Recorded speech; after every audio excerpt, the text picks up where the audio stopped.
Hi, Jeffrey Hodges from Sportsmind here again with another video to help you improve your sports performance through mental training. Today I want to talk about how to develop an iron mind, how to develop your positive self-image. And I want to start by asking you a few interesting questions. How do you know that you're you? How come you're not the person sitting next to you? How come you don't wake up in the morning after a period of sleep and go, who am I? How do you remember to be you? And just who is this you that you are? And what do you do if you don't like the you that you are? What do you do if you want to change something about you? So let's say you're pretty happy about most things about yourself, but if there are just a few little tweaks, a few little improvements you'd like to make, what do? For example, if you want to stop biting your fingernails or be more relaxed and confident when talking to the opposite sex, or not be so anxious and worried before an exam or a big competition, or be more disciplined with your study or your eating habits. These are pretty interesting questions, don't you think? How do we change? It's a very big idea indeed, and the information I'll be sharing with you today will explain not only how you got to be you and how you continue to reinforce yourself and maintain your personality, but also how to change that you and make improvements in those areas that you're not particularly happy with about you. Now, one of the most significant psychological discoveries of the 20th century has been the concept of the self-image and how it influences our behaviour. It's been suggested that each of us holds in our mind a mental blueprint or a picture of ourselves as we understand ourselves to be. This self-image is like a mental shadow, an image of the kind of person you are in all aspects of your life. What sort of student you are, the kind of son or daughter you are, how good you swim, how well you spell, how you normally dress, how you relate to others, and so on. Essentially, the self-image is a collection of beliefs about ourselves. Beliefs built up over the years by parental conditioning, personal experience, and the socialization process, particularly in our early childhood. And for most people, this self-image is well and truly established by the time they're into their teens, taking on board all of their personal successes and failures in various activities, comments from teachers, parents, relatives, friends, and others, and creating their own personal blueprint of who they think they are. A simple way to understand the self-image is to imagine that you're an artist born with a blank canvas, what's called in psychological terms tabula rasa, a blank canvas. And with every experience you ever had, you took a paintbrush and you put brush strokes on the painting of your life. And as you built up this painting from your accumulated life experiences, you developed an understanding about the world, how parents treat children, how men and women relate to one another, how business is run, how school works, what competition and winning means in sport, and so on. And you also had a small area of that painting that was all about you. It was just about you. A picture built up a stroke at a time of the kind of person you are. An image, an opinion, because that's all that the self-image is, an opinion of the kind of athlete you are, whether you're a leader or a follower, whether you're shy or outgoing, punctual or late, tidy or untidy, and so on. Now, the significance of the self-image is that it's this self-image which ultimately determines all of our overt behaviours. All our actions, abilities, attitudes, and feelings are directed by and consistent with our self-image. Once we've programmed into the self-image a particular attribute, it then becomes true for us from then on. It's now rarely questioned, and we act in accordance with that, regardless of whether or not it is useful or helpful to us or not. You're the type of person you are now precisely because of the way you picture yourself in your mind.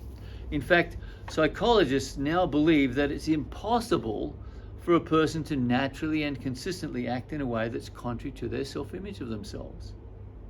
A person who has the self-image of being honest would find it very difficult to deliberately lie or steal. A person who sees themselves as shy and not very good with people will be shy and not very good with people.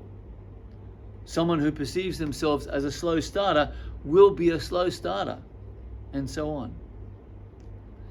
Now, it's significant to note that our self-image exists at the subconscious level, and it dictates our behaviours subconsciously. Essentially, we program in the self-image of the way we are, and our non-conscious self goes to work on this to make it happen. It's the job of your non-conscious self to make your self-image into a reality.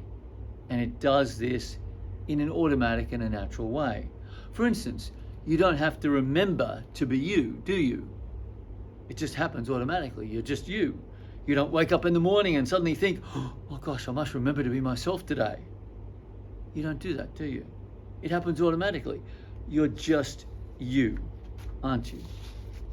So you act out yourself, or rather, you act out your self-image of you automatically and in a natural and unconscious way. And you literally cannot naturally act otherwise in spite of conscious efforts or willpower to be different. Now, you can consciously try to be different, but it usually doesn't last for long. Let me give you an example. Let's say that you consider yourself a naturally shy person, and you're invited to a cocktail party, and you decide to take control of your behavior consciously and go out and deliberately be outgoing at this cocktail party because you want to be different. You want to be more outgoing. So you go and do this, and at the cocktail party you act gregariously, but underneath it feels not you, doesn't it? And when you come home from that cocktail party, you go, whew, thank goodness I can go back to being myself. We must act like the person we imagine ourselves to be. And this is the important key, which explains why many people have difficulty in changing a habit, a behaviour, their personality, or their way of life. We must act like the person we believe ourselves to be. We must behave in accordance with the truth, according to our self-image, about ourselves as we know it to be. Even though we know we can be different, even though we know we have the potential to change, even though we know we can be better. Therefore, efforts of behavioural change which are based on willpower alone prove very ineffective because your self-image remains unchanged and hence undermines subconsciously all your conscious efforts to change. On the other hand, once your self-image is changed, your behaviour can be changed more easily without stress, strain, or excessive willpower. An essential element of any successful behavioural change then, whether you want to stop smoking, become more outgoing with people, develop better concentration, have a healthier diet, play to a lower golf handicap, improve your tennis game, swim faster, exercise more regularly, lose weight, or whatever, is to first see yourself like the way you want to be.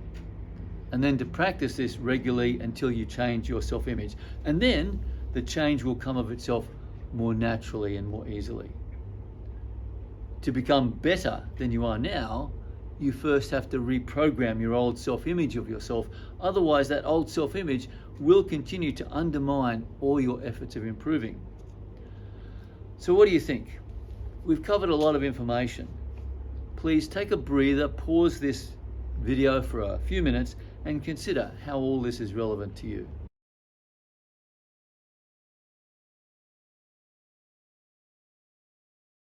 So, how do we change our self-image so that we can change our behaviour more easily? First, let's look at and understand how you created it in the first place. It's easily recognised that we all have an incessant train of thought going on inside our head all throughout the day. This mental chatter has been called self-talk or automatic thought by psychologists. And it's this perpetual and often barely conscious thinking which first established and now maintains your current self-image.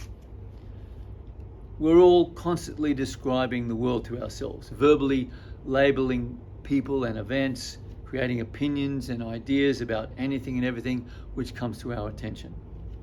And this self-talk also literally sets the personal limits on what we can and cannot do, what we like and dislike, how we normally behave, how good we are at any activity, and so on. Yes, I can run that far. Oh, I couldn't do that. This is easy for me. I'm a good cook. Oh, but I'm not very good at maths. I'm a fast swimmer. I'm not as fit as I should be. I always forget people's names. I've got a strong tennis serve. I'm a fighter. I never give up, and so on. In fact, psychologists say that we think between 60 and 70,000 thoughts per day, many of them about ourselves. So it's this internal self-talk which is instrumental in establishing your self-image, and your self-image now dictates your behaviour. This process can be understood in this simple performance cycle that I've got there on the board. Basically, as a young child, you soaked up everything that was told to you by parents, relatives, teachers, and peers, and made that into your self-talk. And this in turn generated your self-image. And this is how you became you. This process is still going on right now. We're all continually reinforcing our self-image from day to day with our constant self-talk. And our self-image now dictates our behaviours. In essence, we're all slaves to our self-image of ourselves, and we act accordingly. In fact, what you understand as your personality is simply a collection of stories and memories about things you said or things you felt about past events in your life. It takes great wisdom to recognize and understand that you're not your personality. And in fact, the personality doesn't really exist at all. It's just mind stuff.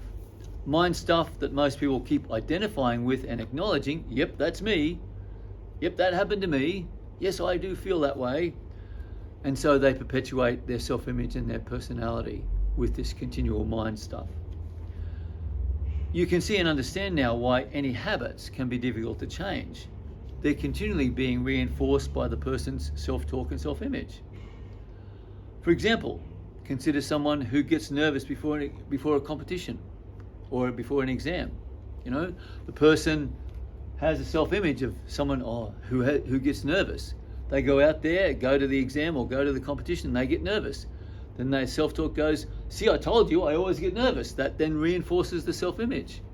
And so this cycle can be very difficult to change and challenge. I wonder, can you think of some behaviour or habit of yours which you've tried unsuccessfully to change, and recognise the operation of your self-talk and self-image in perpetuating it in the same manner? Okay, we've established that you build your own self-talk, self-image with your own self-talk. The trouble is that many people's self-talk can be very negative at times, and in fact it can be quite self-deprecating and venomous. And this results in a negative self-image and poor self-esteem, and can hold you back from achieving all you have the potential to achieve.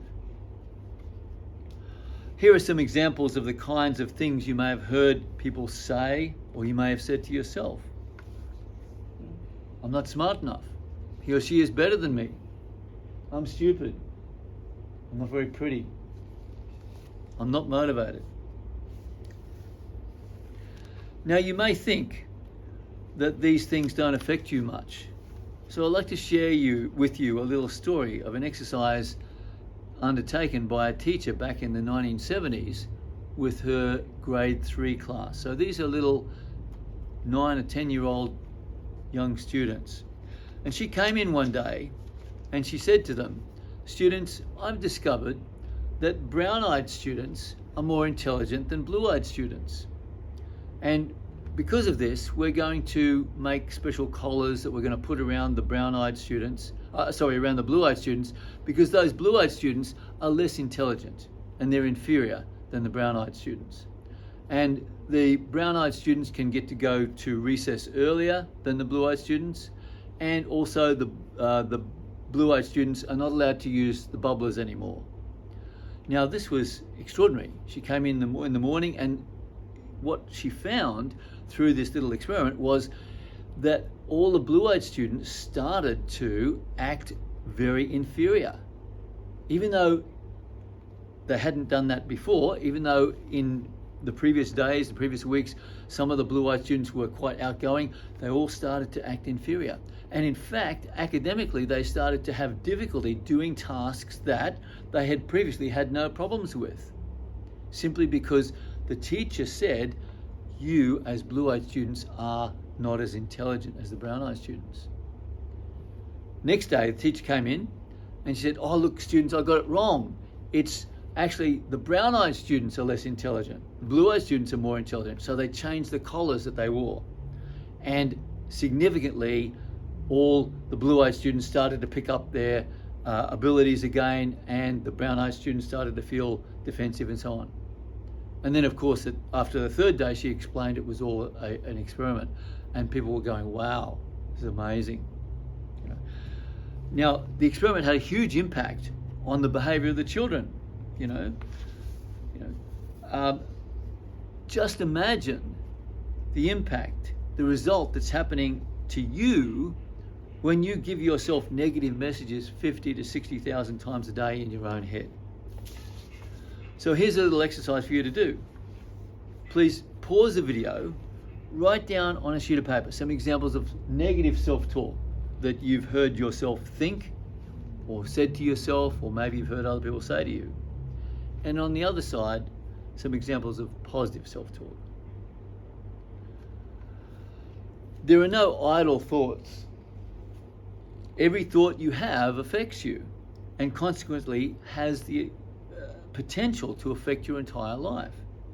Your thoughts are involved in both setting the limits on what you can and cannot achieve and influencing your self-esteem and your ability to learn. Your thoughts either empower you or limit you. Thoughts are powerful. Thoughts make things happen. Therefore, one of the most important skills you want to develop as an athlete is the ability to exercise personal control over your own thoughts. To learn to direct your thoughts in positive, constructive ways rather than letting them run rampant through jungles of negativity and pessimism. Now, everyone knows it's good to think positively and to discourage negative thoughts. But for most people, thoughts just seem to happen to them, apparently beyond the reach of positive control. However, this is just an illusion, an excuse for a lack of personal mental discipline. Negative self-talk is just a habitual way of thinking, one which severely limits many people's lives in many ways, but one which can be changed with a little attention and directed effort. Your current self-talk may very well be holding you back from achieving your potential. You can't always control what goes on outside of you, but you can always control what goes on inside.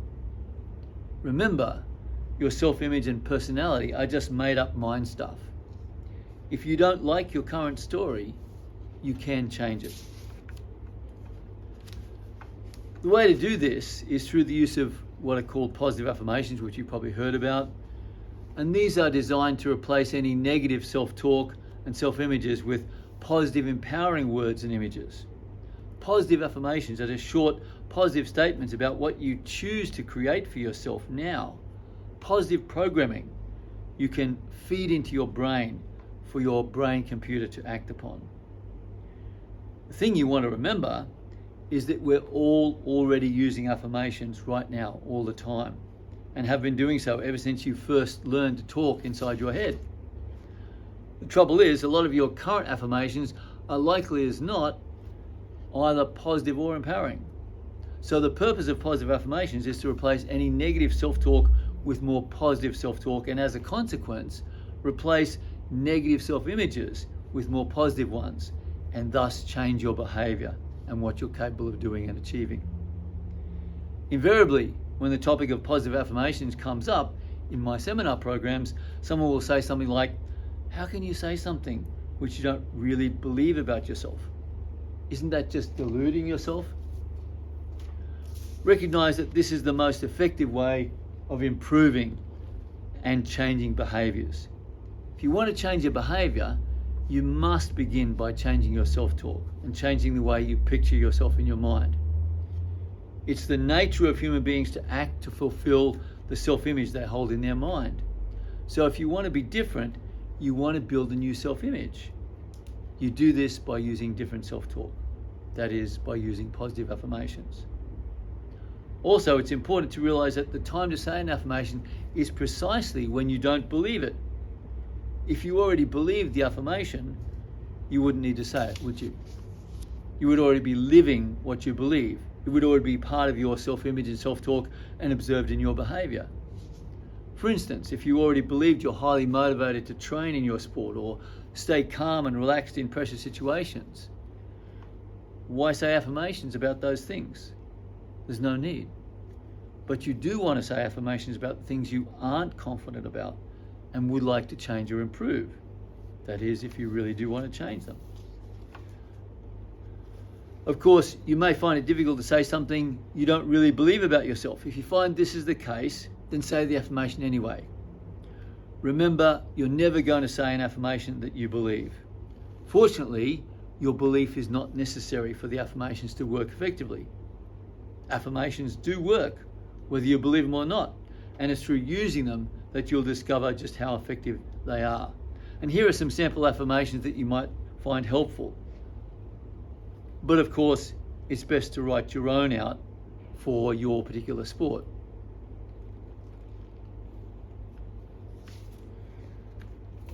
To do this, to write your own affirmations, the best way is to think of something you'd like to change or improve, and then think of the opposite. How would you rather be? How would you rather be behaving? How would you rather be thinking or feeling about yourself? Describe the positive good that you want and describe it personally and in the present tense, and this becomes your affirmation. Finally, in order to allow the affirmation to get down to that subconscious self-image, it's important to imprint the affirmation into your subconscious rather than just saying it verbally out loud to yourself. The way to do this is to first undertake a short relaxation and visualization exercise and then imprint the affirmation using the Sportsmind say, visualize, feel, affirm process. And this is how it goes. Firstly, you say the affirmation to yourself, either to yourself or out loud. The affirmation might be, I'm relaxed and calm in pressure situations now. Okay, you'd say that out loud. Secondly, you close your eyes and imagine yourself clearly being that way, doing that activity, having that capability or skill. Thirdly, you then step into that picture that you've created, that little mental movie that you've created in your mind, and you feel what it would be like to be relaxed and calm in those situations, or whatever it is for your affirmation. When you're in that picture, when you're in that movie, feeling that way that you want to feel and exhibiting that behavior, then you affirm to yourself, yes, this is me. This is me now. This is natural for me. This is easy for me. Now, this controls your mind's response to the affirmation and prevents any self-doubt from undermining your affirming process. Now, in order to use this process effectively, I want to take you through a Sportsmind relaxation and visualization process. But in order to do that, before you continue with this next video, I want you to write out a couple of affirmations for yourself that you can use in this affirming process. So thank you for watching, and if you want to try some of the Sportsmind techniques, you can go to our website, sportsmind.com.au, and my colleague and I, Helen Cole from Sportsmind Gold Coast, are happy to also coach you personally. Thanks for listening.